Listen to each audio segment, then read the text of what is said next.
veliki pozdrav svima. Danas smo nakon malo dužeg vremena ponovo u kuhinji. Nakon mnogo pokušaja i isprobanih recepata koji i sami možete pronaći na internetu i na YouTube, odlučili smo se da pravimo sir od kiselog mlijeka. Znači pravi onaj sir koji je u stvari i najzdraviji, onaj što su naše nene i bake pravile. Za dobar sir potrebno je svježe pomuženo i ne pasterizirano mlijeko. Nažalost, većina recepata koji se nalaze na internetu i na YouTube pokazuju kako na brzi način za pola sata, za sat možete doći do izvanrednog sira, ali niko od njih ne govori u stvari o kakvom siru se radi. Sir koji se dobije od pasterizovanog mlijeka je nešto sasvim drugo u odnosu na ovaj sir koji se dobije iz prirodno ukiseljenog mlijeka.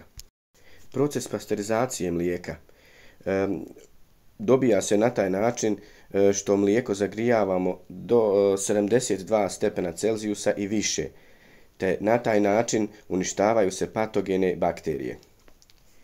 Drugi problem kod pasterizacije mlijeka je što se uništavanjem, to jest zagrijavanjem mlijeka, uništavaju isto tako i veoma korisne laktobakterije, takozvani probiotici i druge hranjive komponente poput vitamina B12, B6, A, D i C.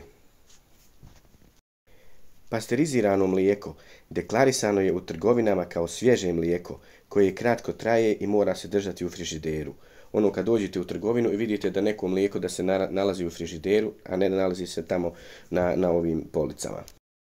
Mlijeko koje je podvrgnuto višim temperaturama iznad 72 stepena Celzijusa je takozvano trajno mlijeko i njega možete pronaći izvan frižidera u trgovinama. Brzi sirevi dobijeni na način da se to pasterizirano mlijeko zagrije minimalno na 35 stepeni, neko dovede do tačke ključanja, pa doda sirilo ili te razne kiseline. Znači, taj sir apsolutno nema taj okus koji ima ovaj domaći svježi sir. Taj sir je sladak, a ona sirutka koja se dobije od mlijeka apsolutno nema onaj prirodni kiselkasti okus, nego je također slatka i bljutava. Zbog toga što su u tom mlijeku ubijene te sve laktobakterije koje u stvari fermentiraju i na taj način dobijemo kiselo mlijeko. Mi smo u ovom slučaju, pošto živimo u Njemačkoj, našli neku farmu koja se nalazi u blizini i na automatu smo kupili mlijeko, kupili smo 5 litara mlijeka koje je ohlađeno na 2,8 stepeni Celzijusa. 1 litar mlijeka košta 1 euro. To mlijeko smo izlili u ovu veliku posudu i stajalo je pokriveno otprilike na toplom nekih 30 do 36 sati. Kada se mlijeko ukiselilo, ponovo smo stavili u frižider na nekih pola sata, te smo poslije splavili ovaj kajmak. Od 5 litara mlijeka dobili smo nekih, evo tu ima vaga, pokazuje 280 grama kajmaka.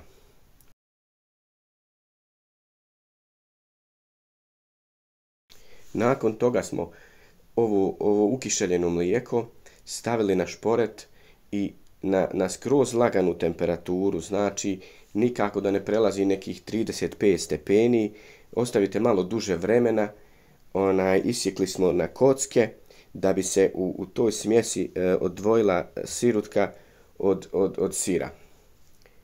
Nakon toga smo naše cjedilo napunili ovom smjesom, ovim ukiseljenim mlijekom i ostavili smo 2 do 3 sata da se lijepo ocijedi. Sad, mi smo od 5 litara mlijeka, znači dobili 280 grama domaćeg plavljenog kajmaka i dobili smo oko 1 kg sira. Sad da smo mi ostavili duže da se cijedi, naravno bilo bi sve manje i manje sira, znači to vam je po želji. Koju gustinu hoćete, čvrstoću, ali mi smo u ovom slučaju napravili ono standardno svježi, mladi sir, ono ko kad se pita pravi. Mi smo probali također ove brze recepte. Taj sir apsolutno nije ukusan. Njega sad je taj sir koji je dobijen od tog pasterizovanog mlijeka. Potrebno je staviti u tu salamuru, znači da se napravi mješavina od soli i vode, da se poredaju kocke u neku zdjelu i da se taj sir prelije tom salamurom i da stoji nekih 50-60 dana da bi na taj način uzrio i da bi vjerovatno postao ukusniji. Mi to nismo probali, tako da smo se vratili na ovu klasičnu varijantu. Znači, na kraju je potrebno napomenuti samo svježe pomuženo mlijeko koje je, znači, direktno iz krave, koje vam je direktno iz krave došlo u ruke, možete ukiseliti.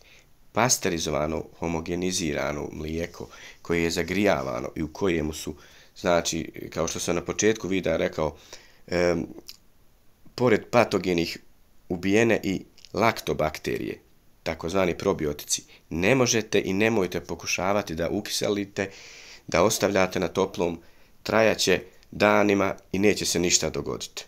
Od tog mlijeka možete napraviti samo ove brze slatke sireve. A ovaj klasični sir ide znači samo od ukišeljenog mlijeka.